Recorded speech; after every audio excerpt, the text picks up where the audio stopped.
گناه و فکر بهش ممنوع، اصلا با آدم بد که توش ممنوع،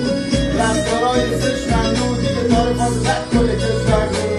اونی که قلبش ممنون نمیدونم که این کجا بهش ممنون، که ما دوتا دیگه مال هم نیستیم، رحمنم کردن در